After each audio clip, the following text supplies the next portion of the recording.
ನಮಸ್ಕಾರ ವೀಕ್ಷಕರೇ, welcome to ನಮ್ಮ ಫುಡ್ ಚಾನಲ್. ಇವತ್ತಿನ ಸ್ಪೆಷಲ್ ರೆಸಿಪಿ ಪೈನಾಪಲ್ ಕೇಸರಿಬಾತ್ ಹೇಗೆ ಮಾಡೋದು ಅಂತ ನೋಡೋಣ.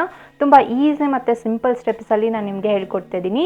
ಪೈನಾಪಲ್ಲು 4ರಿಂದ 5 ಪೀಸ್ ಆಗೋಷ್ಟು, ಚಿರೋಟಿ ರವೆ 1 ಕಪ್ ಆಗೋಷ್ಟು, ಸಕ್ಕರೆ 1.5 ಕಪ್ ಆಗೋಷ್ಟು, ಗೋಡಂಬಿ 5ರಿಂದ 10, ಒಣ ದ್ರಾಕ್ಷಿ 4ರಿಂದ 5, ಏಲಕ್ಕಿ ಸ್ವಲ್ಪ, ಗೋಲ್ಡನ್ ಯೆಲ್ಲೋ ಫುಡ್ ಕಲರು ಸ್ವಲ್ಪ, ತುಪ್ಪ 4ರಿಂದ 5 ಟೇಬಲ್ ಸ್ಪೂನ್ ಆಗೋಷ್ಟು, ಎಣ್ಣೆ 4ರಿಂದ 8 ಟೇಬಲ್ ಸ್ಪೂನ್ ಆಗೋಷ್ಟು.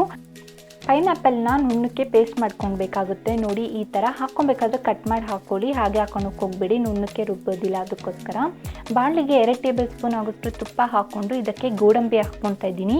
ಗೋಡಂಬಿ ಸ್ವಲ್ಪ ಬಣ್ಣ ಬದಲಾಗುತ್ತೆ, ಅಲ್ಲಿವರೆಗೂ ಹುರ್ಕೊಂಡ್ರೆ ಸಾಕಾಗುತ್ತೆ. ಅದಾದಮೇಲೆ ನಾನು ಮಧ್ಯದಲ್ಲಿ ದ್ರಾಕ್ಷಿನ ಹಾಕ್ಕೊತಾ ಇದ್ದೀನಿ. ಫಸ್ಟಿಗೆ ಹಾಕ್ಕೊಂಡ್ರೆ ಸೀದೋಗುತ್ತೆ, ಅದಕ್ಕೋಸ್ಕರ ಈಗ ಇದು ಎರಡು ಕೂಡ ಗೋಲ್ಡನ್ ಬ್ರೌನ್ ಆಗೋವರೆಗೂ ಹುರ್ಕೊಬೇಕಾಗುತ್ತೆ. ಯಾವುದೇ ಕಾರಣಕ್ಕೂ ಹೈ ಫ್ಲೇಮಲ್ಲಿ ಇಟ್ಕೊಳಕ್ಕೆ ಹೋಗಬೇಡಿ, ಸೀದೋಗುತ್ತೆ.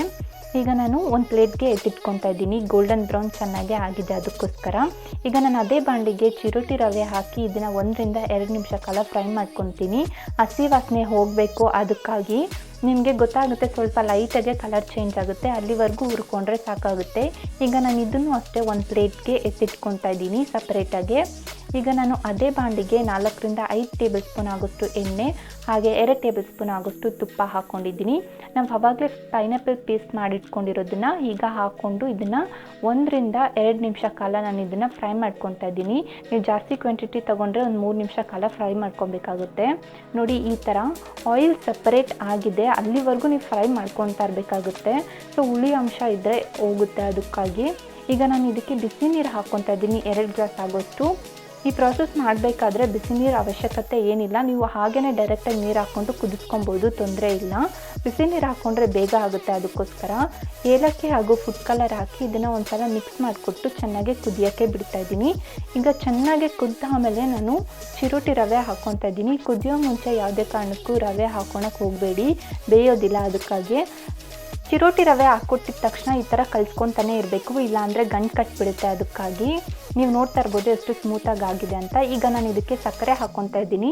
ನಾನು 1 ಕಪ್ಗೆ 1.5 ಕಪ್ ಆಗೋಷ್ಟು ಸಕ್ಕರೆ ಎತ್ಕೊಂಡಿದ್ದೀನಿ. ನೀವು ಬೇಕಿದ್ರೆ 1 ಕಪ್ ಆದರೂ ಯೂಸ್ ಮಾಡ್ಬೋದು. ಪೈನಾಪಲ್ ಕೇಸರಿಬಾತ್ ಆಗಿರೋದ್ರಿಂದ ನಾನು ಅರ್ಧ ಕಪ್ ಎಕ್ಸ್ಟ್ರಾ ಎತ್ಕೊತಾ ಇದ್ದೀನಿ, ಹುಳಿ ಅಂಶ ಇರುತ್ತೆ, ಅದಕ್ಕೋಸ್ಕರ. ಈಗ ಸಕ್ಕರೆ ಎಲ್ಲ ಕರಗಬೇಕು, ಅಲ್ಲಿವರೆಗೂ ಈ ಥರ ತಿರ್ಸ್ಕೊಡ್ತಾನೆ ಇರಿ. ಸಕ್ಕರೆ ಕರಗ ಮೇಲೆ ನಾನು 1 ಟೇಬಲ್ ಸ್ಪೂನ್ ತುಪ್ಪ ಹಾಕ್ಕೊಂಡು ನಾನು ಮತ್ತೆ ತಿರ್ಸ್ಕೊಡ್ತಾ ಇದ್ದೀನಿ. ಈ ಥರ ಒಂದು ಸಲ ತಿರ್ಸ್ಕೊಡೋದ್ರಿಂದ ಟೇಸ್ಟ್ ಚೆನ್ನಾಗಿ ಕೊಡುತ್ತೆ, ತುಪ್ಪ ಹಾಕೋದ್ರಿಂದ. ಅದಕ್ಕಾಗಿ ಈಗ ನಾನು ಲಾಸ್ಟ್ಗೆ ಹುರ್ಕೊಂಡಿರೋ ಗೋಡಂಬಿ ದ್ರಾಕ್ಷಿ ಹಾಕ್ಕೊಂಡು ಇನ್ನು ಮಿಕ್ಕಿರೋ ತುಪ್ಪ ಕೂಡ ಹಾಕ್ಕೊಂಡು ಇದನ್ನು ಚೆನ್ನಾಗಿ ಒಂದು ಸಲ ಕಳಿಸ್ಕೊಡ್ತಾ ಇದ್ದೀನಿ. ನೀವು ನೋಡ್ತಾ ಇರ್ಬೋದು, ತುಂಬ ಈಸಿ ಮತ್ತು ಸಿಂಪಲ್ಲು ಕೇಸರಿಬಾತ್ ರೆಡಿ ಇದೆ. ಒಂದು ಸಲ ಟ್ರೈ ಮಾಡಿ ನೋಡಿ ಯಾವತ್ತಾದರೂ, ತುಂಬ ಚೆನ್ನಾಗಿರುತ್ತೆ. Thank you.